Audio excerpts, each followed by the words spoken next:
ਖੰਗਣ ਹੋ ਜੂ ਆਪਣਾ, ਆਪਾਂ ਕਰਜ਼ਾਈ ਹੋ ਜਾਵਾਂਗੇ ਤੇ ਬਹੁਤ ਪੈਸਾ ਆਪਣਾ ਖਰਚ ਹੋਵੇਗਾ। ਤੇ ਗੁਰੂ ਸਾਹਿਬ ਜੀ ਨੇ ਦੇਖੋ ਹੁਣ ਆਪਾਂ ਠੰਡੀ ਹਵਾ ਦੇ ਵਿੱਚ ਬੈਠੇ ਆ, ਖੁੱਲੇ ਮੈਦਾਨ ਵਿੱਚ ਬੈਠੇ ਆ, ਤੇ ਇਹ ਮਹਾਰਾਜ ਆਪਾਂ ਨੂੰ ਆਕਸੀਜਨ ਦੇ ਰਿਹਾ। ਦੱਸੋ ਵੀ ਇਹਦਾ ਕੋਈ ਉਹ ਪੈਸਾ ਲੈ ਰਿਹਾ, ਕੋਈ ਉਹ ਟੈਕਸ ਲਾ ਰਿਹਾ ਆਪਣੇ ਤੇ? ਮਹਾਰਾਜ ਕਹਿੰਦੇ ਤੂੰ ਆਖੀ ਜਾਂਦਾ ਵੀ ਰੱਬ ਨੇ ਮੈਨੂੰ ਕੁਛ ਦਿੱਤਾ ਨਹੀਂ, ਰੱਬ ਨੇ ਮੇਰੇ ਨਾਲ ਵਿਤਕਰਾ ਕੀਤਾ, ਉਹ ਕੀਤਾ। ਕਹਿੰਦੇ ਇੰਨੀ ਗੱਲ ਹੀ ਸੋਚ ਲਾ, ਜੇ ਤੇਰੇ ਚੋਂ ਆਕਸੀਜਨ ਹੀ ਖਤਮ ਹੋ ਗਈ, ਕੋਈ ਸਵਾਸ ਦਾ ਰੋਗ ਐਸਾ ਲੱਗ ਗਿਆ, ਆਕਸੀਜਨ ਤੋਂ ਬਿਨਾਂ ਤੂੰ ਜੀ ਨਾ ਸਕੇਗਾ, ਦੇਖ ਲਾ ਫਿਰ ਤੇਰਾ ਕੀ ਹਾਲ ਹੋ ਜਾਊਗਾ। ਕਹਿੰਦੇ ਰੱਬ ਨੂੰ ਲਾਂਭੇ ਨਾ ਦਿਆ ਕਰ। ਪਰਮਾਤਮਾ ਨੇ ਇਹ ਤੇਰੇ ਤੇ ਕਿਰਪਾ ਕੀਤੀ ਆ, ਇਹ ਫਰੀ ਆਪਾਂ ਨੂੰ ਠੰਡੀ ਹਵਾ ਉਹਦੇ ਵਿੱਚ ਆਕਸੀਜਨ ਦਿੱਤੀ ਹੋਈ ਆ, ਉਹਦਾ ਸ਼ੁਕਰਾਨਾ ਕਰਿਆ ਕਰ। ਆਖੋ ਸਤਨਾਮ। ਦਿਲ ਥੋੜੀ ਜਿਹੀ ਵੀ ਚੀਜ਼ ਮਿਲਦੀ ਆ ਆਪਾਂ ਨੂੰ, ਉਹਦਾ ਆਪਾਂ ਜਸ ਕਰਦੇ ਆ, ਉਹਦਾ ਗੁਣ ਗਾਉਂਦੇ, ਦਿਨ ਰਾਤੀ ਆਰਾਧੋ ਪਿਆਰੋ। ਕਿਉਂ ਆਰਾਧੋ? ਕਿਉਂਕਿ ਪ੍ਰਮਾਤਮਾ ਨੇ ਆਪਾਂ ਨੂੰ ਇੰਨਾ ਕੁਛ ਬਖਸ਼ਿਸ਼ ਕੀਤਾ ਹੈ, ਉਹ ਵੀ ਫਰੀ, ਕੋਈ ਉਹਦਾ ਪੈਸਾ ਨਹੀਂ, ਕੁਛ ਨਹੀਂ ਹੈ।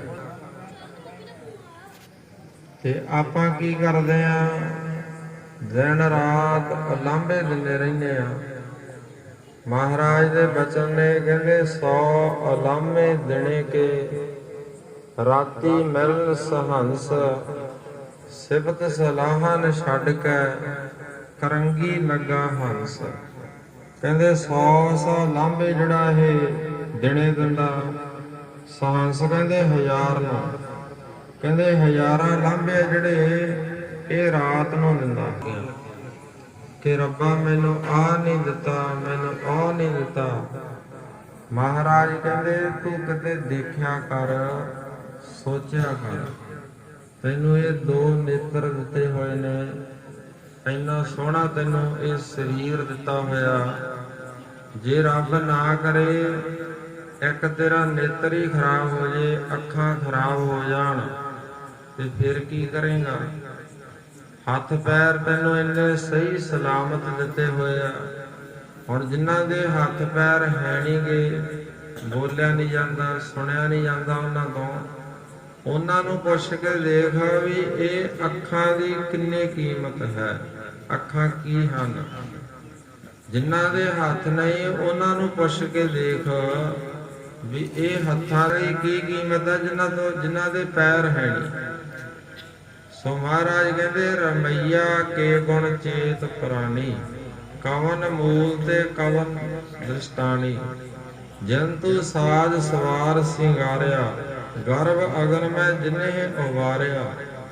ਕਹਿੰਦੇ ਉਸ ਰਾਮਈਆ ਦੇ ਪ੍ਰਮਾਤਮਾ ਦੇ ਗੁਣ ਗਾ, ਜਿਹਨੇ ਤੈਨੂੰ ਇੰਨਾ ਸੁੰਦਰ ਸਰੂਪ ਇਹ ਮਨੁੱਖਾ ਦੇਹੀ ਬਖਸ਼ਿਸ਼ ਕੀਤੀ ਆ। ਬਾਰ ਵਿਵਸਥਾ ਤੁਝੇ ਪਿਆਰੇ ਦੂਧ, ਪਰ ਜੋਵਨ ਭੋਜਨ ਸੁਖ ਸੂਧ। ਜਦੋਂ ਤੂੰ ਛੋਟਾ ਜਿਹਾ ਸੀਗਾ, ਤੈਨੂੰ ਮਹਾਰਾਜ ਨੇ ਤੇਰੇ ਦੁੱਧ ਦਾ ਪ੍ਰਬੰਧ ਕਰਕੇ ਦਿੱਤਾ, ਪਰ ਜੋਵਨ ਭੋਜਨ ਸੁਖ ਸੂਧ। ਜਦੋਂ ਜਵਾਨੀ ਚ ਆ ਗਿਆ, ਫਿਰ ਵੀ ਤੇਰਾ ਉਹਨੇ ਸਾਰੇ ਪ੍ਰਬੰਧ ਕਰਕੇ ਰੱਖੇ ਆ। ਕਹਿੰਦੇ ਇੱਕ ਅਵਸਥਾ ਇਹੋ ਜਿਹੀ ਵੀ ਤੇਰੇ ਤੇ ਆ ਜਾਂਦੀ ਆ, ਬਿਰਧ ਭਿਆ ਉਪਰ ਸਾਕ ਸੈਨ, ਮੁਖ ਅਪਿਆਓ ਬੈਠ ਕਉ ਦੈਨ। ਜਦੋਂ ਸਰੀਰ ਦੀ ਅਵਸਥਾ ਇਸ ਤਰ੍ਹਾਂ ਦੀ ਹੋ ਜਾਂਦੀ ਹੈ ਨਾ, ਵੀ ਨਾ ਤਾਂ ਤੋਂ ਚੱਲਿਆ ਜਾਂਦਾ, ਨਾ ਬੈਠਿਆ ਜਾਂਦਾ, ਨਾ ਕੋਈ ਚੀਜ਼ ਚੁੱਕ ਕੇ ਇਹ ਮੂੰਹ ਦੇ ਵਿੱਚ ਪਾ ਸਕਦਾ, ਆਪਣੇ ਆਪ ਇਹ ਆਪਦੀ ਕਿਰਿਆ ਕਰਮ ਵੀ ਨਹੀਂ ਕਰ ਸਕਦਾ। ਮਹਾਰਾਜ ਕਹਿੰਦੇ ਤੂੰ ਪ੍ਰਮਾਤਮਾ ਦਾ ਸ਼ੁਕਰ ਕਰ। ਕਿਉਂ ਕਰ? ਕਹਿੰਦੇ ਬਿਰਧ ਭਿਆ, ਜਦੋਂ ਬੁੱਢਾ ਹੋ ਗਿਆ ਤੂੰ, ਕਹਿੰਦੇ ਉੱਪਰ ਸਾਕ ਸੈਨ, ਤੈਨੂੰ ਮਹਾਰਾਜ ਨੇ ਧੀਆਂ ਪੁੱਤਰ ਦਿੱਤੇ ਹੋਏ ਆ, ਸਾਕ ਸੰਬੰਧੀ ਦਿੱਤੇ ਹੋਏ ਆ। ਉਹ ਕੀ ਕਰਦੇ ਆ? ਕਹਿੰਦੇ ਮੁਖ ਅਪਿਆਓ, ਬੈਠ ਕੋ ਦੈਨ।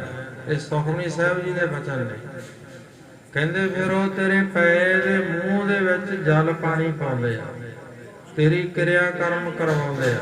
ਇਸ ਕਰਕੇ ਪਰਮਾਤਮਾ ਦੇ ਤੂੰ ਗੁਣ ਗਾਇਆ ਕਰ। ਆਖੋ ਸਤਨਾਮ। ਇੰਨਾ ਜਿਹੜਾ ਪਰਮਾਤਮਾ ਹੈ, ਪਰ ਤੂੰ ਕੀ ਕਰਦਾ? ਤੂੰ ਦਿਨੇ ਲਾਂਭੇ ਦਿਨਾ।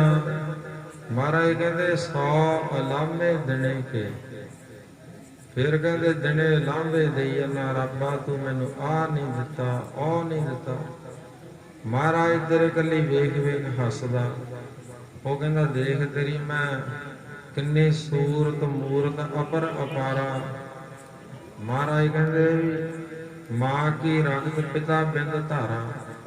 ਤੈਨੂੰ ਮੈਂ ਕਿੰਨਾ ਸੋਹਣਾ ਇਹ ਸਰੂਪ ਦਿੱਤਾ ਹੋਇਆ, ਤੇ ਫਿਰ ਵੀ ਕਹਿੰਦਾ ਤੂੰ ਮੈਨੂੰ ਲਾਂਭੇ ਦੇਈ ਜਾਂਦਾ। ਕਿੰਨੀਆਂ ਸੋਹਣੇ ਨੇਤਰ ਦਿੱਤੇ ਆ, ਤੇਰਾ ਸੁੰਦਰ ਸਰੂਪ ਦਿੱਤਾ, ਹੱਥ ਪੈਰ ਦਿੱਤੇ ਆ, ਤੇ ਤੂੰ ਆਖੀ ਜਾਂਦਾ ਵੀ ਮੈਨੂੰ ਦਿੱਤਾ ਹੀ ਕੁਛ ਨਹੀਂ, ਮੈਨੂੰ ਦਿੱਤਾ ਹੀ ਕੁਛ ਨਹੀਂ। ਦਿਨੇ ਉਹ ਲਾਂਭੇ ਦੇਈ ਜਾਂਦਾ, ਜਦੋਂ ਰਾਤ ਨੂੰ ਮੰਜੇ ਤੇ ਆ ਕੇ ਪੈ ਜਾਂਦਾ। ਫਿਰ ਕਹਿੰਦੇ ਰਾਤੀ ਮਿਲਨ ਸਹੰਸ। ਰਾਤ ਨੂੰ ਫਿਰ ਕਹਿੰਦੇ ਸਹੰਸ ਕਹਿੰਦੇ ਨੇ 1000 ਨੂੰ। ਰਾਤ ਨੂੰ 1000 ਲਾਂਭੇ ਦੇ ਕੇ ਫੇਰ ਸੌਂਦਾ। ਮਹਾਰਾਜ ਕਹਿੰਦੇ ਲਾਂਭੇ ਦੇਈ ਜਾਂਦਾ, ਕਰਨਾ ਕੀ ਚਾਹੀਦਾ ਸੀਗਾ ਇਹਨੂੰ? ਸਿਫਤ ਸਲਾਹਨ ਛੱਡ ਕੇ ਕਰੰਗੀ ਲੱਗਾ ਹੰਸ। ਇਹ ਤੈਨੂੰ ਮੈਂ ਹੰਸ ਵਰਗਾ ਪਵਿੱਤਰ ਜੀਵਨ ਦਿੱਤਾ ਸੀ। ਕਹਿੰਦੇ ਤੂੰ ਲਾਂਭੇ ਰੂਪੀ ਨਿੰਦਿਆ ਰੂਪੀ ਰੱਬ ਦੀ ਹੱਡੀਆਂ ਚੂਸੀ ਜਾਂਦਾ ਹੰਸ ਬਣ ਕੇ। ਦਿਨੇ ਰਾਤ ਲਾਂਭੇ ਦੇਈ ਜਾਂਦਾ, ਰੱਬਾ ਮੈਨੂੰ ਆਹ ਨਹੀਂ ਦਿੱਤਾ, ਬੜਾ ਦੁੱਖ ਦਿੱਤਾ, ਇਉਂ ਕੀਤਾ। ਕਹਿੰਦੇ ਦੁੱਖ ਤਾਂ ਤੂੰ ਆਪਦੇ ਕਰਮਾਂ ਦਾ ਭੋਗ ਰਿਹਾ। 2 ਬੱਚੇ ਸੀਗੇ ਬਾਲ ਅਵਸਥਾ ਦੇ ਵਿੱਚ, ਛੋਟੇ ਛੋਟੇ ਬੱਚੇ। ਪਰਮਾਤਮਾ ਦੀ ਕੋਈ ਐਸੀ ਖੇਡ ਵਰਤੀ, ਉਹ ਜਿਹੜੇ ਦੋਨੇ ਬੱਚੇ ਸੀ ਨਾ, ਉਹਨਾਂ ਦੀਆਂ ਐ ਪਿੱਠਾਂ ਜੁੜੀਆਂ ਹੋਈਆਂ ਸੀ। ਦੋਨਾਂ ਨੇ ਇਕੱਠਿਆਂ ਨੇ ਜਨਮ ਲਿਆ, ਦੋਨਾਂ ਦੀਆਂ ਪਿੱਠਾਂ ਜੁੜੀਆਂ ਹੋਈਆਂ। ਤੇ ਹੁਣ ਦੇਖੋ ਵੀ ਮਹਾਰਾਜ ਦੀ ਕੋਈ ਖੇਡ ਆ। ਇਹ 3 ਚੀਜ਼ਾਂ ਆਪਣੀਆਂ ਮਿਲਦੀਆਂ ਨਹੀਂ ਆਪਸ ਵਿੱਚ, ਚਾਹੇ ਉਹ ਸਕੇ ਪਿਓ ਪੁੱਤ ਨੇ, ਸਕੇ ਭਰਾ ਨੇ, ਮਾਵਾਂ ਧੀਆਂ ਨੇ। 3 ਚੀਜ਼ਾਂ ਕਿਸੇ ਦੀਆਂ ਆਪਸ ਵਿੱਚ ਨਹੀਂ ਮਿਲਦੀਆਂ। ਇੱਕ ਤਾਂ ਬੰਦੇ ਦਾ ਸੁਭਾਅ, ਇੱਕ ਭਰਾ ਦਾ ਸੁਭਾਅ ਹੋਰ ਹੁੰਦਾ, ਦੂਜੇ ਦਾ ਹੋਰ ਤਰ੍ਹਾਂ ਦਾ ਹੁੰਦਾ। ਮਾਂ ਦਾ ਸੁਭਾਅ ਹੋਰ ਹੁੰਦਾ, ਧੀ ਦਾ ਹੋਰ ਹੁੰਦਾ। ਪਿਓ ਦਾ ਸੁਭਾਅ ਹੋਰ ਤਰ੍ਹਾਂ ਦਾ ਹੁੰਦਾ, ਪੁੱਤ ਦਾ ਹੋਰ ਹੁੰਦਾ।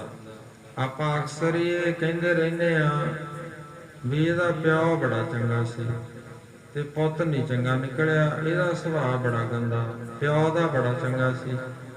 ਕਈ ਵਾਰੀ ਆਪਾਂ ਇਉਂ ਕਹਿ ਦਿੰਦੇ ਆ ਵੀ ਇਹਦਾ ਪਿਓ ਦਾ ਸੁਭਾਅ ਨਹੀਂ ਸੀ ਚੰਗਾ ਤੇ ਪੁੱਤ ਬਹੁਤ ਚੰਗਾ ਨਿਕਲਿਆ, ਸੁਭਾਅ ਬੜਾ ਚੰਗਾ। ਹੈ ਤਾਂ ਉਹਦਾ ਹੀ ਪੁੱਤ ਆ ਉਹ। ਦੇਖੋ ਵੀ ਕਿਸੇ ਦਾ ਵੀ ਆਪਾਂ ਜਿੰਨੇ ਜਾਣੇ ਬੈਠੇ ਆ ਨਾ, ਕੋਈ ਪਿਓ ਪੁੱਤ ਬੈਠਾ, ਕੋਈ ਮਾਂ ਧੀ ਬੈਠੀ ਆ, ਕੋਈ 2 ਭੈਣਾਂ ਬੈਠੀਆਂ, ਕੋਈ 2 ਭਰਾ ਬੈਠੇ ਆ, ਅਸੀਂ ਬੈਠੇ ਆ ਉਸ ਵਿੱਚ ਗੁਰੂ ਚੇਲੇ। ਕਿਸੇ ਦਾ ਵੀ ਇੱਕ ਦੂਜੇ ਦੇ ਨਾਲ ਸੁਭਾਅ ਨਹੀਂ ਮਿਲਦਾ।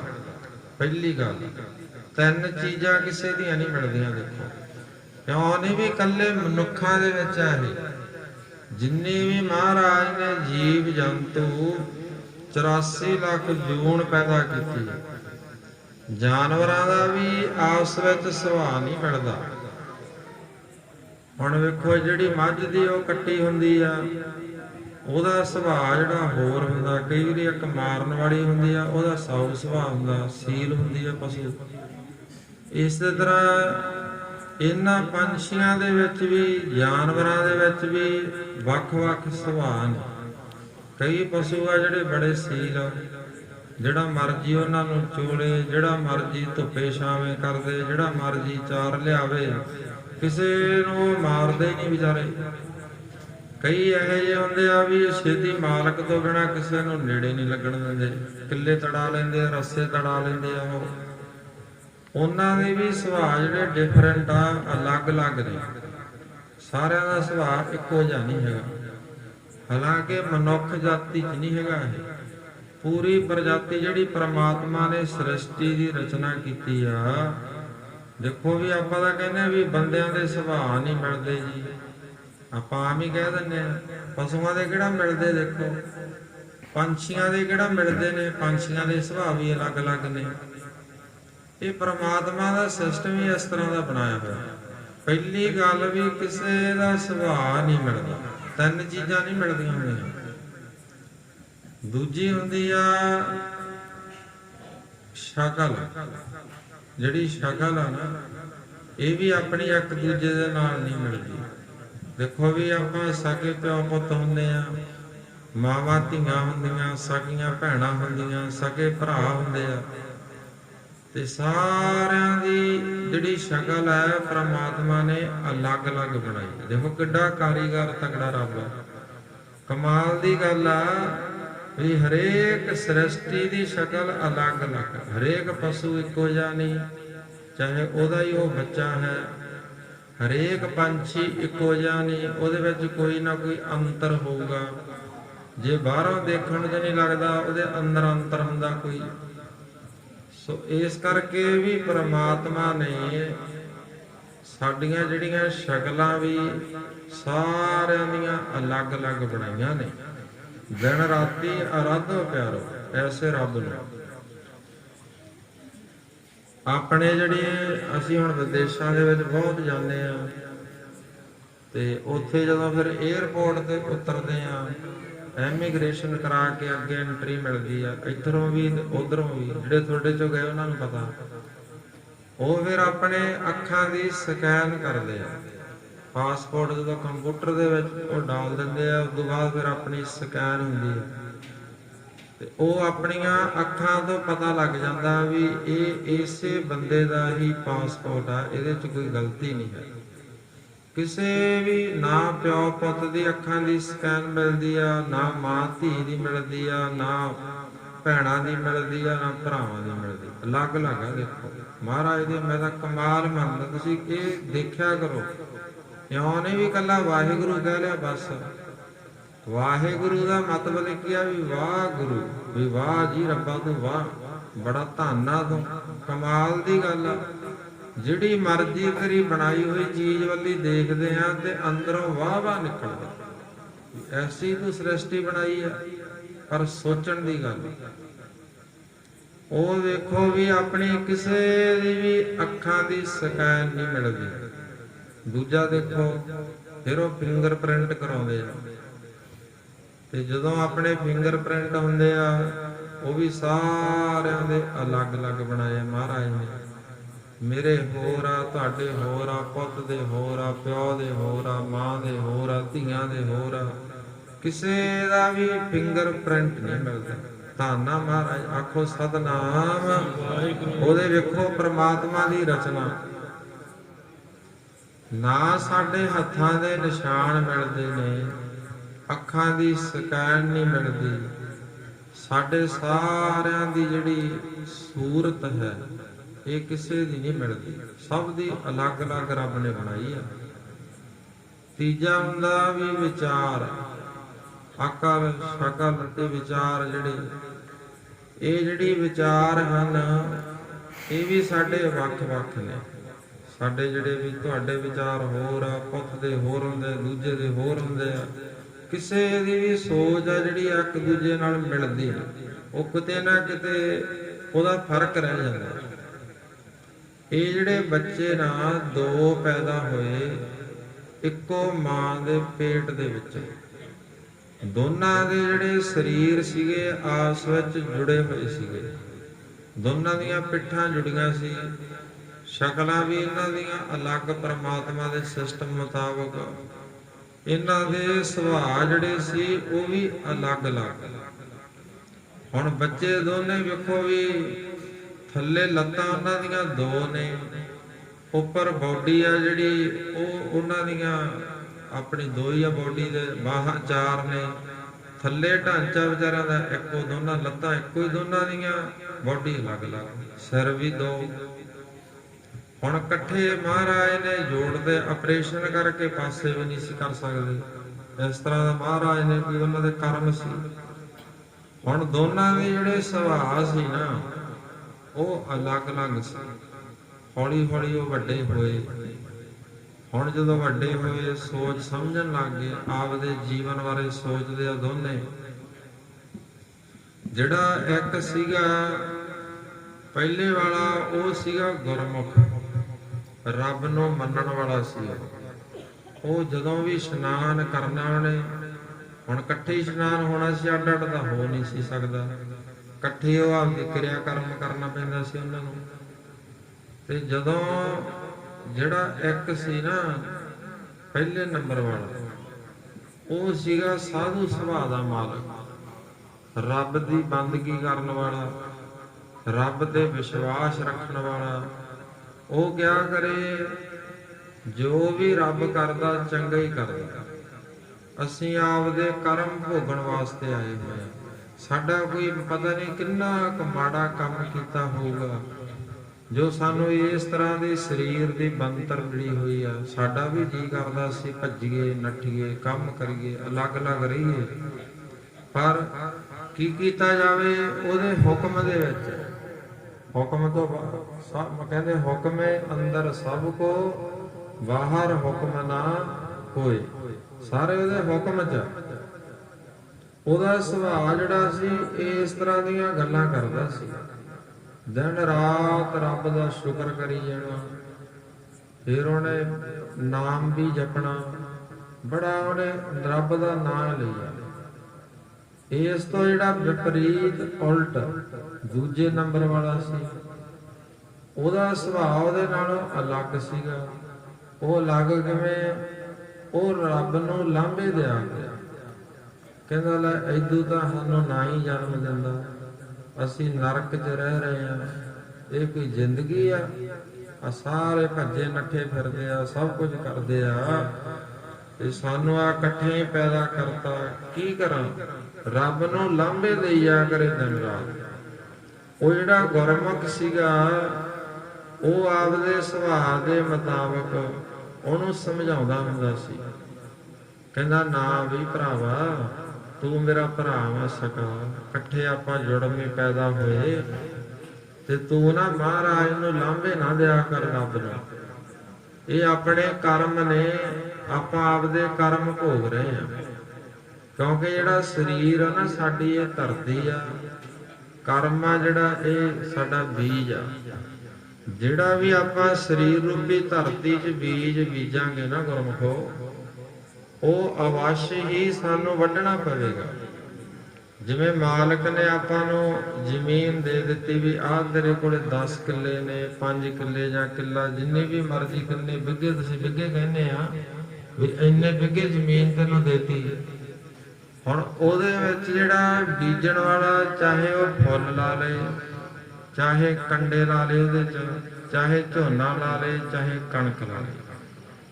ਹੁਣ ਮਾਲਕ ਨੇ ਤਾਂ ਆਪਾਂ ਨੂੰ ਦੇਤੀ ਵੀ ਆ ਤੇਰੀ ਆ, ਗਾਂ ਆਪਾਂ ਦੇਖਣਾ ਨਾ ਉਹਦੇ 'ਚ ਕੰਡੇ ਬੀਜ ਰਹੇ ਆ ਜਾਂ ਉਹਦੇ 'ਚ ਅਸੀਂ ਫੁੱਲ ਬੀਜ ਰਹੇ ਆ, ਚੰਗੀ ਚੀਜ਼ ਬੀਜ ਰਹੇ ਆ। ਇਹ ਜਿਹੜਾ ਸਾਡਾ ਸਰੀਰ ਆ ਨਾ, ਸਰੀਰ, ਇਹ ਮਹਾਰਾਜ ਨੇ ਸਾਨੂੰ ਇੱਕ ਧਰਤੀ ਦੇ ਦਿੱਤੀ। ਮਹਾਰਾਜ ਕੀ ਕਹਿੰਦੇ ਨੇ, ਸਾ ਧਰਤੀ ਭਈ ਹਰਿਆਵਲੀ, ਜਿੱਥੇ ਮੇਰਾ ਸਤਿਗੁਰ ਬੈਠਾ ਆਏ। ਉਹ ਵੀ ਧਰਤੀ ਹਰਿਆਵਲੀ ਆ, ਜਿੱਥੇ ਗੁਰੂ ਸਾਹਿਬ ਨੇ ਚਰਨ ਪਾਏ ਨੇ, ਮਹਾਰਾਜ ਆਏ ਨੇ। ਜੈ ਜੈਕਾਰ ਆ ਉਸ ਧਰਤੀ ਨੂੰ, ਲੋਕ ਮੱਥਾ ਟੇਕਦੇ ਆ। ਇਹਦੇ ਦੋ ਅਰਥ ਹੁੰਦੇ ਨੇ ਜਦੋਂ ਆਪਾਂ ਅਰਥ ਕਰਦੇ ਨਾ ਗ੍ਰੰਥਾਂ ਦੇ ਵਿੱਚ। ਇਹਦਾ ਬਾਹਰਲੀ ਅਰਥ ਹੋ ਗਿਆ ਵੀ ਬਾਹਰ ਦਾ ਅਰਥ, ਇੱਕ ਹੁੰਦਾ ਅੰਦਰ ਦਾ ਅੰਤਰੀਵ ਅਰਥ, ਭਾਵ ਅਰਥ ਹੁੰਦਾ, ਇੱਕ ਹੁੰਦਾ ਸ਼ਬਦ ਅਰਥ, ਇੱਕ ਹੁੰਦਾ ਭਾਵ ਅਰਥ। ਅੰਤਰੀਵ ਅਰਥ ਇਹਦਾ ਕੀ ਆ? ਬਾਣੀ ਦਾ। ਜਦੋਂ ਤੁਸੀਂ ਵਿਆਖਿਆ ਪੜ੍ਹੋਗੇ ਨਾ ਗੁਰਬਾਣੀ ਦੀ, ਜਿਵੇਂ ਕੋਈ ਪ੍ਰੋਫੈਸਰ ਸਾਹਿਬ ਸਿੰਘ ਜੀ ਨੂੰ ਪੜ੍ਹਦੇ ਨੇ, ਜਾਂ ਗਿਆਨੀ ਅਮੀਰ ਸਿੰਘ ਜੀ ਆ, ਸੰਤ ਭਜੰਗਾਂ ਵਾਲਿਆਂ ਦਾ ਟੀਕਾ, ਟਕਸਾਲ ਦਾ ਬਾਬਾ ਗੁਰਬਚਨ ਸਿੰਘ ਜੀ ਦਾ, ਉਹ ਸਾਰੇ ਮਹਾਂਪੁਰਖਾਂ ਨੇ ਆਪਦੀ ਆਪਦੀ ਖੋਜ ਮੁਤਾਬਕ ਉਹਦੇ ਅਰਥ ਕੀਤੇ ਆ। ਇੱਕ ਹੁੰਦਾ ਅੰਦਰ ਦਾ ਅਰਥ, ਆਪਾਂ ਸਾ ਧਰਤੀ ਭਈ ਹਰਿਆਵਲੀ, ਕਿਹੜੀ ਸਰੀਰ ਰੂਪੀ ਧਰਤੀ ਹਰਿਆਵਲੀ ਆ, ਕਿਹਦੇ ਦਿਲ ਦਿਮਾਗ ਵਿੱਚ ਖੇੜਾ ਹੈ, ਖੁਸ਼ੀ ਹੈ, ਕਿਹੜੇ ਸਰੀਰ ਨੂੰ, ਜਿਹੜੇ ਸਰੀਰ ਦੇ ਵਿੱਚ ਪ੍ਰਮਾਤਮਾ ਦਾ ਨਾਮ ਟਿਕਿਆ ਹੋਇਆ। ਆਖੋ ਸਤਨਾਮ। ਮਹਾਰਾਜ ਕਹਿੰਦੇ ਸਾ ਧਰਤੀ ਭਈ ਹਰਿਆਵਲੀ, ਜਿੱਥੇ ਮੇਰਾ ਸਤਿਗੁਰ ਬੈਠਾ ਹੈ, ਜਿਹਦੇ ਹਿਰਦੇ ਘਰ ਵਿੱਚ ਪਰਮਾਤਮਾ ਦਾ ਨਾਮ ਟਿਕਿਆ ਹੋਇਆ, ਸਤਿਗੁਰੂ ਜੀ ਨੂੰ ਸਦਾ ਹੀ ਆਪਦੇ ਦਿਲ ਵਿੱਚ ਵਸਾ ਕੇ ਰੱਖਦਾ। ਕਹਿੰਦੇ ਮਹਾਰਾਜ ਕਹਿੰਦੇ ਉਹਦੀ ਸਰੀਰ ਰੂਪੀ ਧਰਤੀ ਹਰੀ ਆ। ਇਸ ਜਿਹੜੀ ਸਾਡਾ ਸਰੀਰ ਹੈ ਨਾ, ਆਪਾਂ ਨੂੰ ਤਨ ਮਿਲਿਆ ਗੁਰਮੁਖੋ, ਇਹ ਮਹਾਰਾਜ ਨੇ ਧਰਤੀ ਦਿੱਤੀ ਆਪਾਂ ਨੂੰ ਸਾਰਿਆਂ ਨੂੰ, ਤੇ ਇਹਦੇ ਵਿੱਚ ਬੀਜ ਆਪਾਂ ਪਾਉਣਾ, ਕਰਮ ਰੂਪੀ ਬੀਜ। ਕਰਮ ਬੀਜ ਨੇ, ਸਰੀਰ ਧਰਤੀ ਹੈ, ਤੇ ਜਿਹੜਾ ਵੀ ਤੁਸੀਂ ਇਹਦੇ 'ਚ ਬੀਜ ਪਾਓਗੇ ਉਹ ਵੱਢਣਾ ਵੀ ਤੁਹਾਨੂੰ ਹੀ ਪੈਣਾ। ਆਖੋ ਸਤਨਾਮ। ਮਹਾਰਾਜ ਕਹਿੰਦੇ ਵੀ ਅਸੀਂ ਨਹੀਂ ਵਿੱਚ ਆਉਣਾ ਤੁਹਾਡੇ, ਤੁਹਾਨੂੰ ਮੈਂ ਸਮਝਾਤਾ ਵੀ ਇਹਦੇ ਚੰਗਾ ਬੀਜ ਪਾ ਲਓ, ਮਾੜਾ ਨਾ ਪਾਇਓ। ਕਹਿੰਦੇ ਜਿਹੜਾ ਬੀਜ ਬੀਜੋਗੇ, ਕਰਮ ਬੀਜੋਗੇ, ਭੋਗਣਾ ਪਊਗਾ। 5-4 ਚੋਰ ਇਕੱਠੇ ਹੋਏ, ਚੋਰ ਸੀ ਉਹ, ਤੇ ਉਹਨਾਂ ਨੇ ਨਾ ਚੋਰੀ ਕਰਨੀ ਸੀ ਵੱਡੇ ਰਾਜ ਦਰਬਾਰ ਦੇ ਵਿੱਚ। ਪਹਿਲੇ ਸਮਿਆਂ 'ਚ ਚੋਰੀਆਂ ਹੁੰਦੀਆਂ ਸੀ, ਹੁਣ ਤਾਂ ਲੁੱਟਾਂ ਖੋਹਾਂ ਹੁੰਦੀਆਂ ਨਾ, ਸਮਾਂ ਬਦਲ ਗਿਆ। ਹੁਣ ਕੋਈ ਸੰਨ ਥੋੜੀ ਲਾ ਲੂਗਾ ਆਪਣੇ ਘਰੇ ਆ ਕੇ, ਪੱਕੀਆਂ ਇੱਟਾਂ ਨੇ, ਲੈਂਟਰ ਪਾਏ ਹੋਏ ਆ, ਕਿੱਥੇ ਸੰਨ ਲੱਗਦੇ ਹੁਣ ਤਾਂ ਆਪਾਂ ਬਹੁਤ ਔਖਾ ਕੰਧ ਤੋੜਨੀ। ਪਹਿਲਾਂ ਕੱਚੇ ਘਰ ਹੁੰਦੇ ਸੀ, ਰਾਜਿਆਂ ਦੇ ਮਹਿਲ ਵੀ ਚੂਨਿਆਂ ਦੇ ਹੁੰਦੇ ਸੀ, ਸੰਨ ਲਾ ਲੈਂਦੇ ਸੀ, ਚੋਰੀਆਂ ਕਰਦੇ ਸੀ ਚੋਰ ਆ ਕੇ ਭੇਦ ਲੈ ਕੇ। ਉਹ ਜਿਹੜੇ 5-4 ਚੋਰ ਨਾ ਜੰਗਲ ਦੇ ਵਿੱਚ ਜਾ ਰਹੇ ਆ, ਸਕੀਮਾਂ ਕਰੀ ਜਾਂਦੇ 5 ਜਾਣੇ। ਕਹਿੰਦੇ ਵੀ ਅੱਜ ਆਪਾਂ ਨਾ ਰਾਜੇ ਦੀ ਚੋਰੀ ਕਰਨੀ ਆ, ਚੰਗਾ ਮਾਲ ਹੱਥ ਲੱਗੂਗਾ ਆਪਣੇ, ਬੜੀ ਸੋਚ ਸਮਝ ਕੇ ਸਿਆਣਪ ਦੇ ਨਾਲ ਜਾਣਾ ਆਪਾਂ। ਕਿਉਂਕਿ ਮਹਾਰਾਜ ਕਹਿੰਦੇ ਜਿਹੜਾ ਚੋਰ ਹੈ, ਚੋਰ ਸਵਾਲਿਓ, ਚੋਰ ਸਿਆਣਾ। ਕਹਿੰਦੇ ਚੋਰ ਸਿਆਣਾ ਬੜਾ ਹੁੰਦਾ, ਚੋਰ ਪਾਗਲ ਨਹੀਂ ਹੁੰਦਾ। ਕਿਉਂਕਿ ਚੋਰੀ ਸਿਆਣਪ ਤੇ ਅਕਲ ਤੋਂ ਬਿਨਾਂ ਨਹੀਂ ਬੰਦਾ ਕਰ ਸਕਦਾ, ਬੜਾ ਚਤਰ ਹੁੰਦਾ।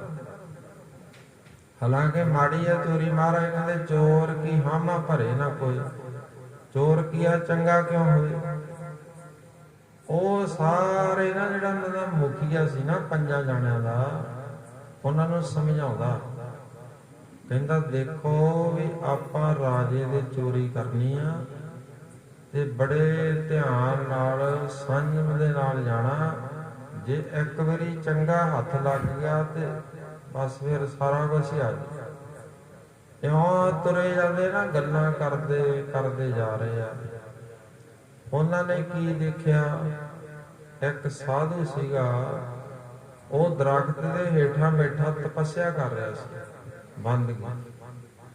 ਉਹ ਬੰਦਗੀ ਕਰ ਰਿਹਾ ਸੀ, ਤੇ ਉਹ ਜਿਹੜੀ ਉਹਨੇ ਸਵਾਸ ਕਰਿਆ ਸੀ ਆਪਦੀ 10ਵੇਂ ਦੁਆਰ ਦੇ ਵਿੱਚ ਚੜਾਈ ਹੋਈ ਸੀ, ਗੁਰਮੁਖ ਅੰਤਰ ਸ਼ਾਂਤ ਹੈ, ਮਨ ਚੜਿਆ 10ਵੇਂ ਆਕਾਸ਼, ਜਿੱਥੇ ਊਗ ਨਾ ਭੁੱਖ ਹੈ।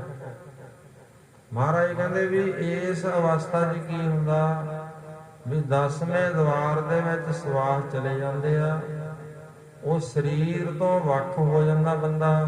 ਇਹ ਅਧਿਆਤਮਕ ਮਾਰਗ ਦੀ ਖੇਡ ਹੁੰਦੀ ਹੈ, ਬੰਦਗੀ ਕਰਨ ਵਾਲਿਆਂ ਨੂੰ ਪਤਾ। ਫਿਰ ਉਹ ਜਦੋਂ ਉੱਥੇ ਕੀ ਹੁੰਦਾ, ਉਹਦੇ ਸਰੀਰ, ਆਪਾਂ ਨੇ ਸਰੀਰ ਨੂੰ ਭੁੱਖ ਵੀ ਲੱਗਦੀ ਆ, ਪਿਆਸ ਵੀ ਲੱਗਦੀ ਆ, ਗਰਮੀ ਵੀ ਲੱਗਦੀ ਆ, ਸਰਦੀ ਵੀ ਲੱਗਦੀ ਆ। ਅਸੀਂ ਸਰੀਰ ਤੇ ਸਾਡੇ ਦੁੱਖ ਭੁੱਖ ਵੀ ਆਪਾਂ ਭੋਗਦੇ ਆ।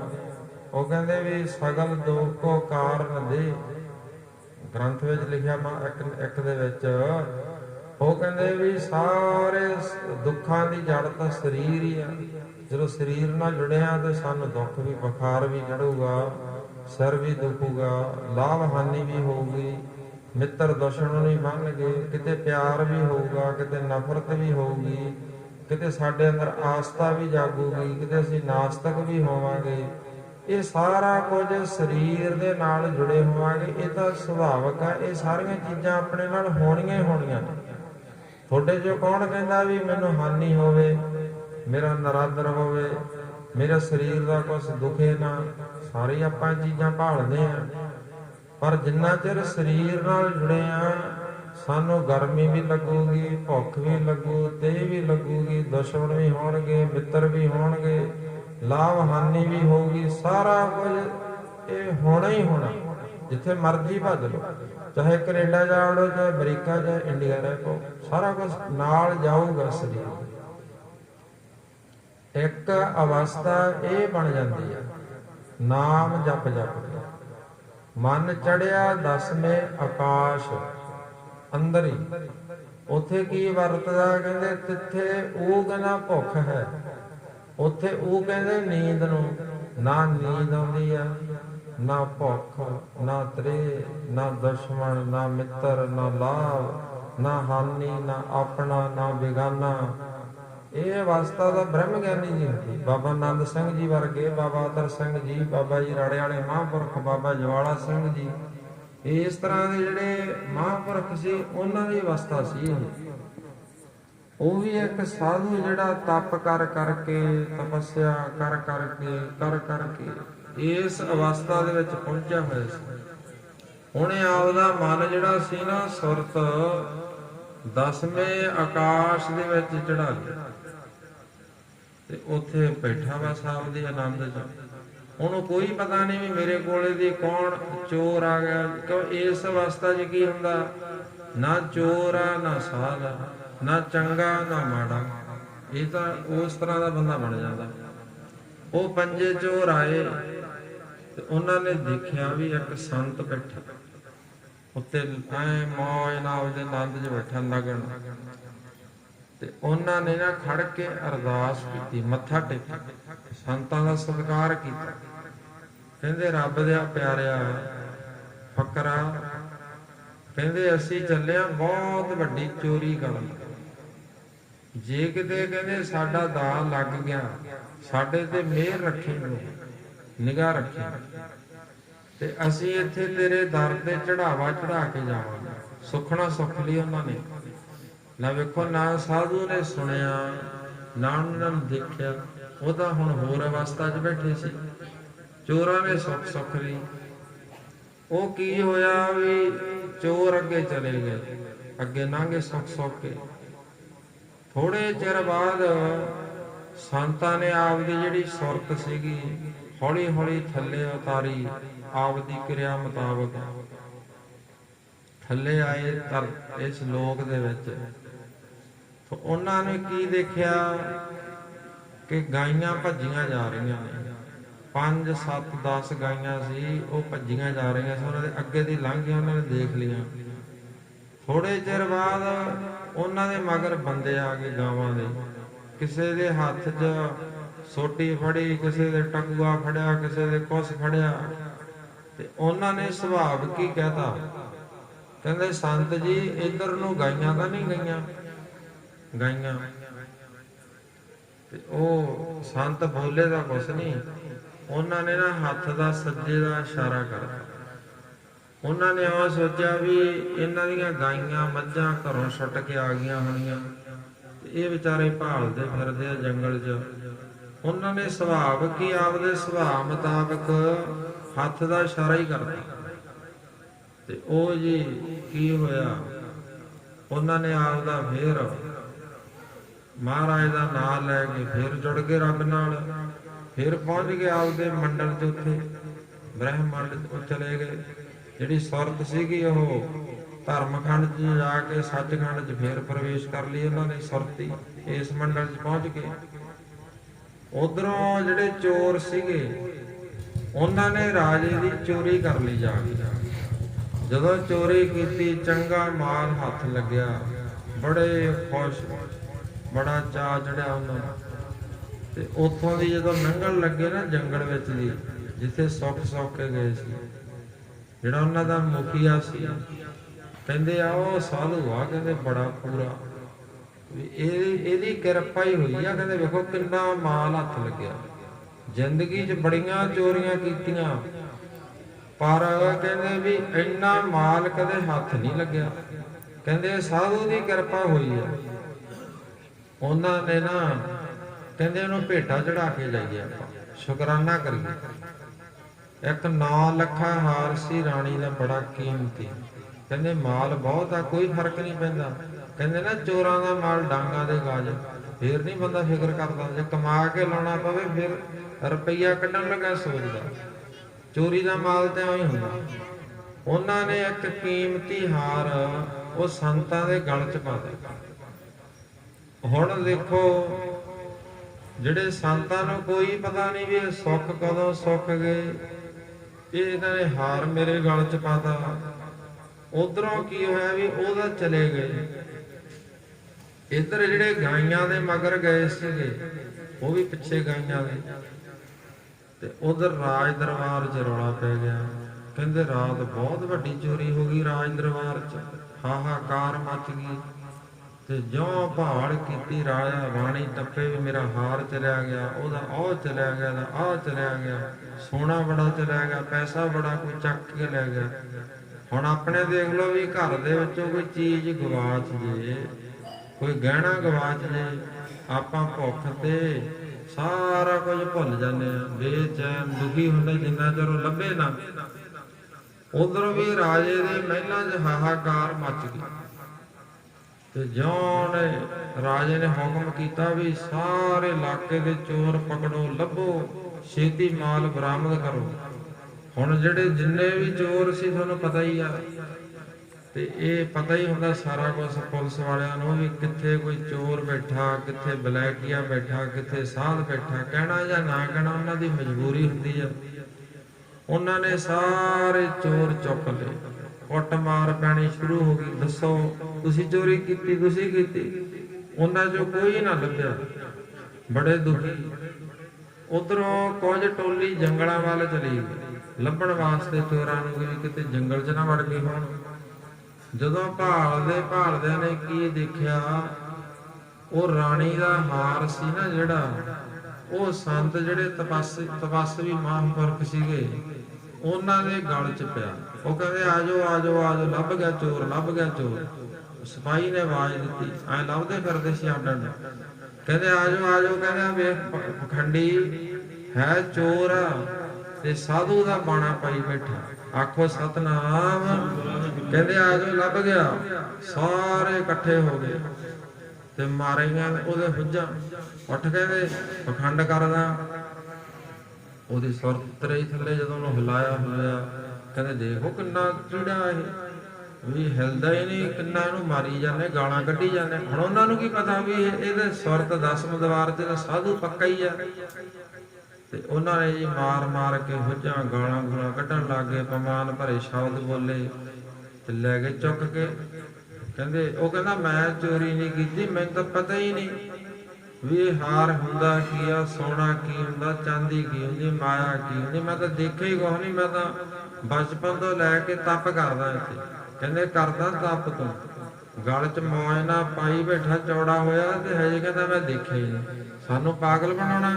ਕਹਿੰਦੇ ਤੈਨੂੰ ਦੱਸਦੇ ਤੂੰ ਸਾਧੂ ਆ ਕਿ ਚੋਰ ਆ, ਤੈਨੂੰ ਲਟਕਾਉਣੇ ਪੁੱਠਾ ਜਾ ਕੇ, ਤੇ ਦੂਜਾ ਵੀ ਮਾਲ ਦੇ ਤੋਂ ਬਰਾਮਦ ਕਰ ਦੇਣਾ। ਇਉਂ ਕਹਿ ਕੂ ਕੇ ਜਿਵੇਂ ਪੁਲਿਸ ਵਾਲੇ ਕਰਦੇ ਹੁੰਦੇ ਆ। ਲੈ ਗਏ ਚੁੱਕ ਕੇ। ਜਦੋਂ ਲੈ ਗਏ ਉੱਥੇ ਜਾ ਕੇ ਤਾੜਿਆ, ਉਹਨਾਂ ਵਿਚਾਰਿਆਂ ਨੂੰ ਕੁੱਟਿਆ ਮਾਰਿਆ, ਵੀ ਬੜਾ ਕੁਛ ਕੀਤਾ। ਹੁਣ ਹੋਵੇ ਤਾਂ ਮਾਲ ਦੱਸਣ। ਰਾਜ ਦਰਬਾਰ 'ਚ ਪੇਸ਼ ਕੀਤਾ। ਜਦੋਂ ਰਾਜ ਦਰਬਾਰ 'ਚ ਪੇਸ਼ ਕੀਤਾ, ਕਹਿੰਦੇ ਜੀ ਆਹ ਆਵਾਜ਼ ਤੇ ਇਹ ਮੰਨਦਾ ਨਹੀਂ ਹੈਗਾ, ਤੇ ਮਾਲ ਇਹਦੇ ਕੋਲੇ ਬਰਾਮਦ ਹੋ ਗਿਆ, ਸਬੂਤ ਆ। ਹੁਣ ਜਿੱਥੋਂ ਮਾਲ ਬਰਾਮਦ ਹੋ ਜਾਏ ਚੋਰ ਉਹੀ ਹੁੰਦਾ, ਰੱਖ ਭਲਾ ਕੋਈ ਵੀ ਗਿਆ ਹੋਵੇ।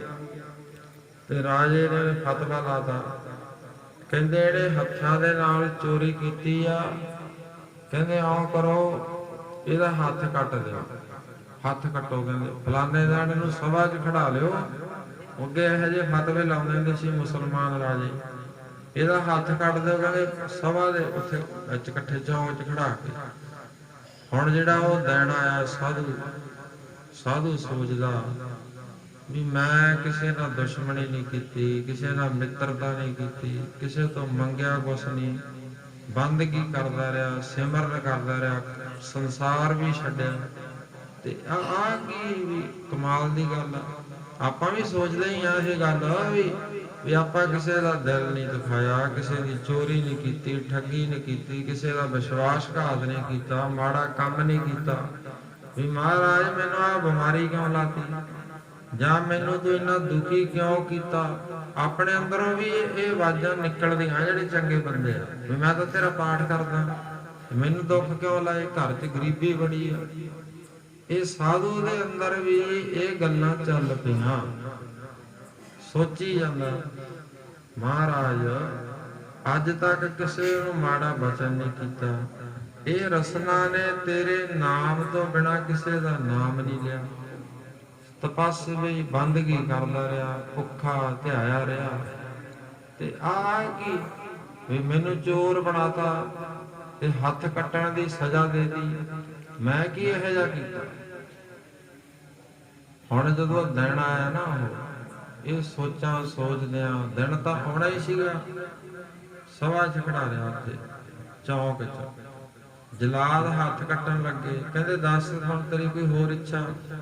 ਉਹ ਕਹਿੰਦੇ ਬਸ ਹੁਣ ਮੈਨੂੰ ਇੱਕ ਵਾਰੀ ਅਰਦਾਸ ਕਰ ਲੈਣ ਦੇ, ਫਿਰ ਜੋ ਕੁਛ ਮਰਜ਼ੀ ਕਰ ਲਈ, ਹੁਣ ਮੈਂ ਕੀ ਕਰ ਸਕਦਾ।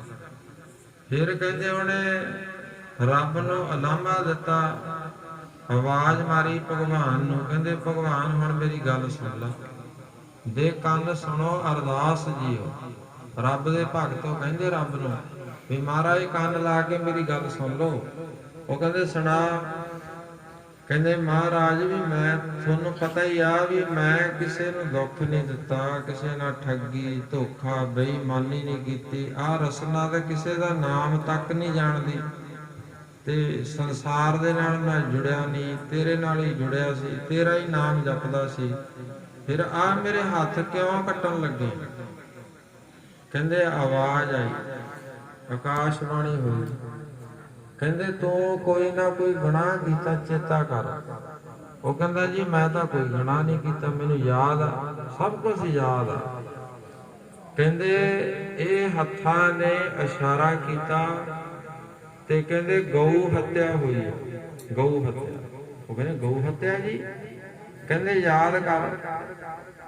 ਉਹ ਕਹਿੰਦੇ ਵੀ ਤੂੰ ਇਸ਼ਾਰਾ ਕੀਤਾ ਸੀ ਨਾ, ਗਊਆਂ ਵਾਲੇ ਪੁੱਛਣ ਆਏ ਸੀ। ਕਹਿੰਦੇ ਹਾਂਜੀ। ਕਹਿੰਦਾ ਜੀ ਮੇਰੇ ਤੋਂ ਤਾਂ ਅਣਜਾਣੇ ਚ ਹੋ ਗਿਆ। ਕਹਿੰਦੇ ਉਹ ਮਾਲਕ ਨਹੀਂ ਸੀ, ਕਹਿੰਦੇ ਉਹ ਜਲਾਦ ਸੀ ਗਊਆਂ ਨੂੰ ਮਾਰਨ ਵਾਲੇ। ਆਖੋ ਸਤਨਾਮ। ਕਹਿੰਦੇ ਮੈਂ ਹੋਰ ਤੇਰੇ ਸਰੀਰ ਨੂੰ ਸਜ਼ਾ ਨਹੀਂ ਦਿੱਤੀ, ਕੇਵਲ ਹੱਥਾਂ ਨੂੰ ਦਿੱਤੀ ਆ, ਕਿਉਂਕਿ ਤੂੰ ਇਹਨਾਂ ਹੱਥਾਂ ਨਾਲ ਇਸ਼ਾਰਾ ਕੀਤਾ ਸੀ, ਰਸਨਾ ਨਾਲ ਬੋਲਿਆ ਵੀ ਨਹੀਂ, ਸਰੀਰ ਕਰਕੇ ਨਾਲ ਵੀ ਨਹੀਂ ਗਿਆ, ਤੇ ਤੇਰੇ ਹੱਥ ਹੀ ਕੱਟਣ ਲੱਗੇ ਨਾ। ਦੱਸ ਵੀ ਮੈਂ ਇਨਸਾਫ ਕਰਨ ਲੱਗਿਆ ਕਿ ਬੇਇਨਸਾਫੀ। ਉਹ ਕਹਿੰਦੇ ਨਹੀਂ, ਕਹਿੰਦੇ ਤੁਸੀਂ ਬਿਲਕੁਲ ਇਨਸਾਫ ਕਰ ਰਹੇ। ਤਾਂਹੀਓ ਆਪਾਂ ਕਹਿੰਦੇ ਨਰ ਅਚੇਤ ਪਾਪ ਤੇ ਡਰ। ਗੁਰੂ ਸਾਹਿਬ ਦੀ ਬਾਣੀ ਦਾ ਬਚਨ ਆ, ਕਹਿੰਦੇ ਤੂੰ ਅਚਨ ਅਚੇਤ ਪਾਪ ਤੋਂ ਵੀ ਡਰ, ਜਿਹੜਾ ਤੇਰੇ ਚੇਤੇ ਚ ਵੀ ਨਹੀਂ। ਭਲਾ ਕਰ ਸਭ ਦਾ। ਫਿਰ ਉਹਦਾ ਹੱਥ ਕੱਟਿਆ ਗਿਆ ਸਾਧੂ ਦਾ। ਉਹ ਵੀ ਕਹਿੰਦਾ ਚੱਲ ਵੀ ਮੈਂ ਇਹ ਗਲਤੀ ਕੀਤੀ। ਸੋ ਇਹ ਜਿਹੜਾ ਸਾਨੂੰ ਸਰੀਰ ਮਿਲਿਆ ਹੈ, ਇਹ ਇੱਕ ਧਰਤੀ ਆ, ਕਰਮ ਬੀਜ ਨੇ। ਜੋ ਵੀ ਸਾਨੂੰ ਕੋਈ ਸਜ਼ਾ ਮਿਲ ਰਹੀ ਆ, ਕੋਈ ਦੁੱਖ ਲੱਗ ਰਿਹਾ ਆ, ਅਸੀਂ ਦੁਖੀ ਆ, ਇਹਦੇ ਪਿੱਛੇ ਅਸੀਂ ਕੋਈ ਨਾ ਕੋਈ ਕਰਮ ਰੂਪੀ ਮਾੜਾ ਕਰਮ ਬੀਜਿਆ, ਤਾਂ ਉਹ ਅਸੀਂ ਵੱਢ ਰਹੇ। ਉਹ ਸਮਝਾਇਆ ਕਰੇ ਬੱਚਾ ਪਹਿਲੇ ਨੰਬਰ ਵਾਲਾ। ਉਹ ਕਹਿੰਦਾ ਵੀ ਇਹ ਆਪਾਂ ਆਪਦੇ ਕਰਮਾਂ ਦੀ ਸਜ਼ਾ। ਕਹਿੰਦਾ ਇਦੋਂ ਹੋਰ ਕੀ ਰੱਬ ਦੁਖੀ ਕਰ ਦੂ, ਤੂੰ ਹਜੇ ਰੱਬ ਦਾ ਨਾਂ ਲਈ ਜਾਂਦਾ ਯਾਰ। ਇਦੋਂ ਦੁਖੀ ਕੀ ਕਰ ਦੂ, ਇਕੱਠੇ ਸਰੀਰ ਜੋੜਦੇ। ਉਹ ਕਹਿੰਦਾ ਇਦੋਂ ਵੀ ਦੁੱਖ ਪਰੇ ਤੋਂ ਪਰੇ ਪਏ ਆ। ਉਹ ਕਹਿੰਦਾ ਮੈਂ ਨਹੀਂ ਮੰਨਦਾ ਵੀ ਇਦੋਂ ਦੁੱਖ ਪਰੇ ਹੋਣਗੇ। ਉਹ ਕਹਿੰਦਾ ਦੁੱਖ ਬੜੇ ਪਰੇ ਤੋਂ ਪਰੇ ਪਏ ਆ, ਤੂੰ ਹਜੇ ਵੀ ਰੱਬ ਦਾ ਸ਼ੁਕਰ ਕਰਿਆ ਕਰ, ਨਾ ਇਉਂ ਕਰਿਆ ਕਰ। ਉਹ ਨਾ ਹਟਿਆ।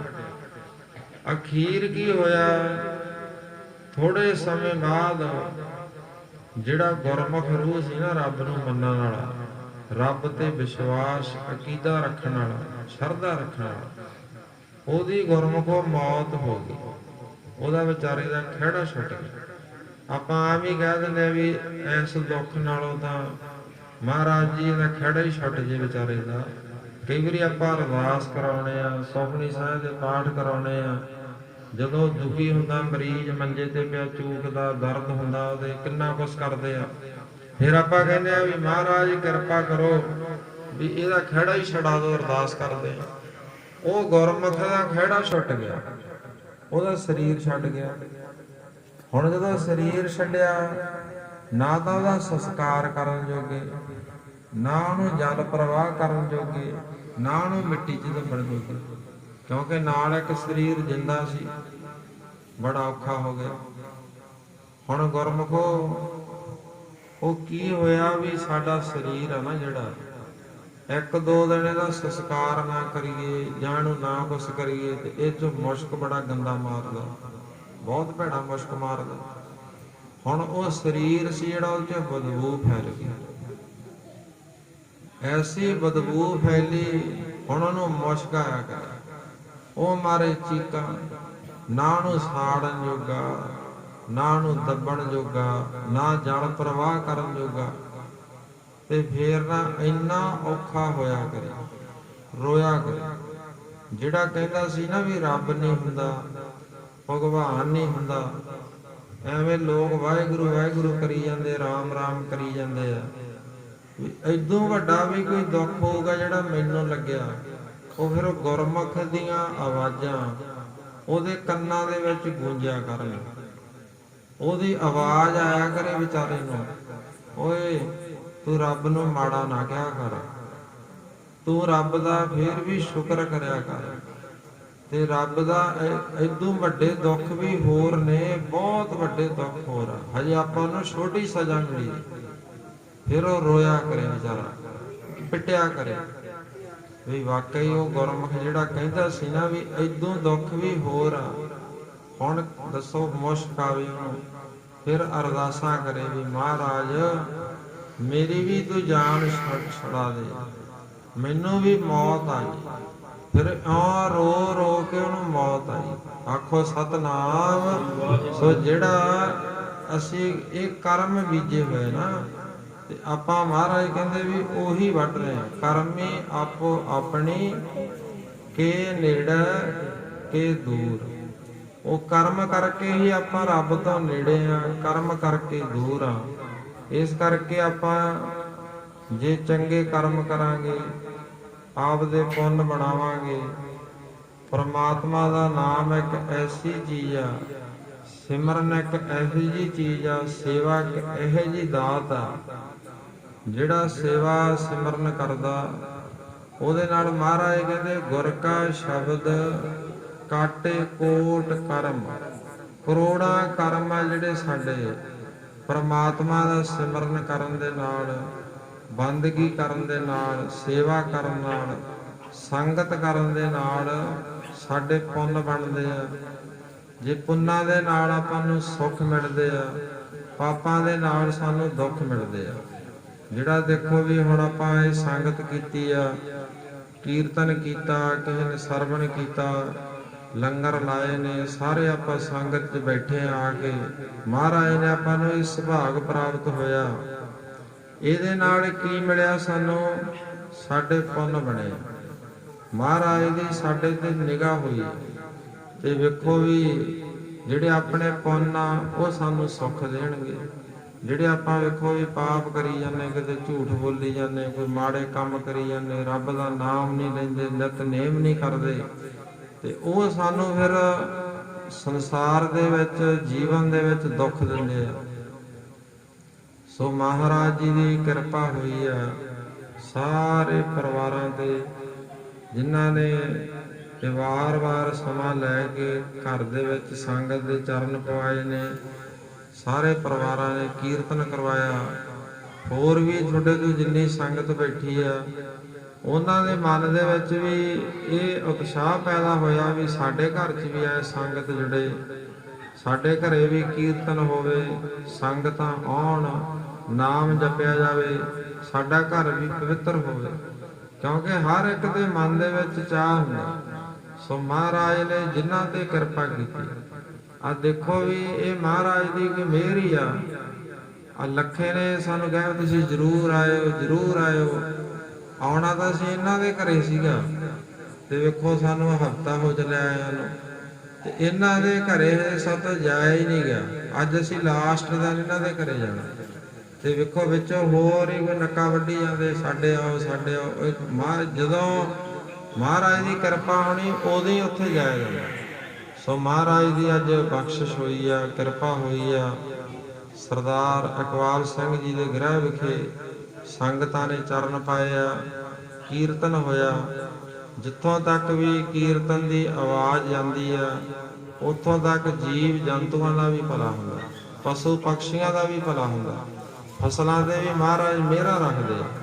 ਸੋ ਮਹਾਰਾਜ ਕਿਰਪਾ ਕਰਨ। ਇਸੇ ਤਰ੍ਹਾਂ ਹੀ ਆਪਾਂ ਨੂੰ ਇਹੋ ਜਿਹੇ ਸੁਭਾਗੇ ਜਿਹੜੇ ਸਮੇਂ ਬਖਸ਼ਦੇ ਰਹਿਣ। ਜਿੰਨੀ ਵੀ ਸੰਗਤ ਆਈ ਆ ਭਾਈ ਇਕਬਾਲ ਸਿੰਘ ਦੇ ਗ੍ਰਹਿ ਵਿਖੇ, ਸਾਰੀਆਂ ਸੰਗਤਾਂ ਨੂੰ ਜੀ ਆਇਆਂ।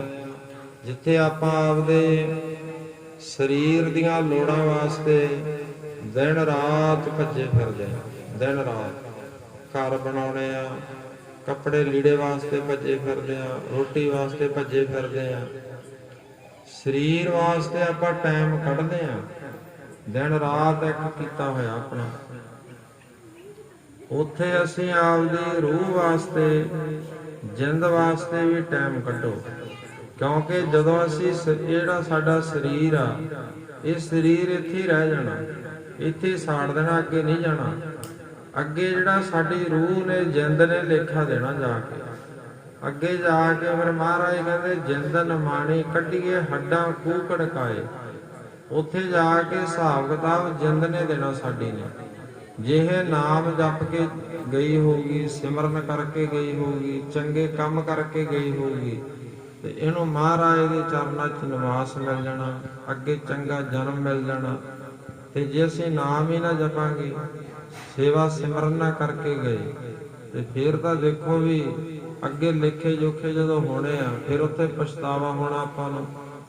ਇਸ ਕਰਕੇ ਜਿੱਥੇ ਆਪਾਂ ਸਰੀਰ ਵਾਸਤੇ ਦਿਨ ਰਾਤ ਇੱਕ ਕੀਤਾ ਹੋਇਆ, ਆਪਦੀ ਰੂਹ ਵਾਸਤੇ, ਆਪਦੀ ਜਿੰਦ ਵਾਸਤੇ ਵੀ ਜ਼ਰੂਰ ਥੋੜੇ ਜੋ ਥੋੜਾ, ਬਹੁਤੇ ਜੋ ਬਹੁਤਾ ਟਾਈਮ ਕੱਢਿਆ ਕਰੋ। ਨਿਤਨੇਮ ਕਰਿਆ ਕਰੋ, ਸਵੇਰੇ ਉੱਠ ਕੇ ਮਹਾਰਾਜ ਦਾ ਨਾਮ ਲਿਆ ਕਰੋ। ਮਹਾਰਾਜ ਦੇ ਨਾਮ ਜਪਣ ਦੇ ਨਾਲ ਹੀ ਸਾਰੇ ਦੁੱਖਾਂ ਦੀ ਨਿਵਰਤੀ ਹੋਣੀ ਹੈ, ਘਰਾਂ 'ਚ ਤਰੱਕੀ ਮਿਲਣੀ ਆ, ਸਾਡਾ ਜੀਵਨ ਉੱਚਾ ਸੁੱਚਾ ਬਣਨਾ ਪਰਮਾਤਮਾ ਦੇ ਨਾਮ ਜਪਣ ਦੇ ਨਾਲ। ਬਾਬਾ ਆਨੰਦ ਸਿੰਘ ਜੀ ਦਾ ਬਚਨ ਆ, ਉਹ ਕਹਿੰਦੇ ਵੀ ਆਪਾਂ ਰੱਬ ਤੋਂ ਆਹ ਮੰਗਦੇ, ਉਹ ਮੰਗਦੇ ਆ, ਕਿੰਨੀਆਂ ਦਾਤਾਂ ਮੰਗਦੇ ਆ। ਕਹਿੰਦੇ ਇੱਕ ਬਿਰਸ਼ ਮੰਗ ਲਓ। ਜਦੋਂ ਬਿਰਸ਼ ਮੰਗ ਲਾਂਗੇ, ਛਾਂ ਫਲ ਵਗੈਰਾ ਆਪਣੇ ਆਪ ਆ ਜਾਣੇ। ਬਿਰਸ਼ ਕੀ ਹੈ? ਪਰਮਾਤਮਾ ਦਾ ਨਾਮ। ਗੁਰੂ ਦੇ ਅੱਗੇ ਜੋਦੜੀ ਕਰੋ ਵੀ ਮਹਾਰਾਜ ਜੀ ਮੇਰੀ ਝੋਲੀ 'ਚ ਨਾਮ ਦਾਨ ਪਾਓ, ਮੈਂ ਤੇਰਾ ਨਾਮ ਜਪਣ ਲੱਗ ਜਾਵਾਂ, ਸੇਵਾ ਸਿਮਰਨ ਕਰਨ ਲੱਗ ਜਾਵਾਂ, ਤੇ ਬਾਕੀ ਦਾ ਸਾਰੀਆਂ ਦਾਤਾਂ ਆਪਣੇ ਆਪ ਹੀ ਆਪਣੇ ਘਰਾਂ 'ਚ ਆ ਜਾਣੀਆਂ। ਇਸ ਕਰਕੇ ਪਰਮਾਤਮਾ ਦਾ ਨਾਮ ਜਪਿਆ ਕਰੋ, ਸਿਮਰਨ ਕਰਿਆ ਕਰੋ। ਸੋ ਭਾਗਾਂ ਵਾਲੀ ਸੰਗਤ ਆ, ਜਿੰਨੀ ਵੀ ਸੰਗਤ ਆਈ ਆ, ਸਾਰੀਆਂ ਸੰਗਤਾਂ ਨੂੰ ਜੀ ਆਇਆਂ।